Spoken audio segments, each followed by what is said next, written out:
उपनिषदे सर्व संत एका मुखाने सांगतात, संताशिवाय देवाची प्राप्ती नाही. हा झाला अभंगातील मुद्दा. ज्या संतांना आपण शरण गेलो आणि आपला उद्धार होत नाही, असे संत कोण, असा प्रश्न लोकांना पडू लागला.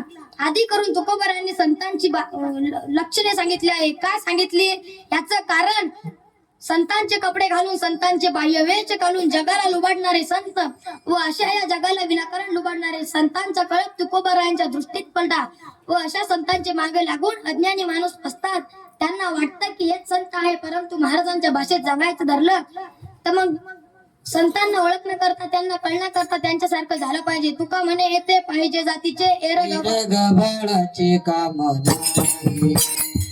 असा जगाला लुबाडून बसवणारा वर्ग तुकोबारायांच्या दृष्टीत पडला.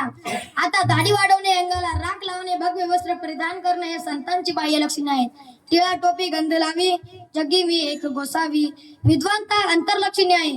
कीर्तन करणारा संत असू शकतो, पण जो कीर्तन करतो तोच संत असतो असं नाही. संत जप्पी तप्पी, दाढी वाढवणारे, अंगाला राख लावणारे, भगवे वस्त्र परिधान करणारे संत असतात. पण दाढी वाढवतो, अंगाला राख लावतो, भगवे वस्त्र परिधान करतो तोच संत असतो असंही नाही. तुकोबाराय म्हणतात, अस्वलाच्या अंगावर लांब लांब जटा, आरती लंगोटीने त्यागी दिसते मोठा, कुत्र्याच्या अंगावर भगवी जटा, गाढवाच्या अंगावर काय भस्माचा तोटा. अशी स्थिती पाहून अशा बाह्यक्रियेवरून संत होत नाही. अशा संतांच्या मागे लागून आपला उद्धार होत नाही.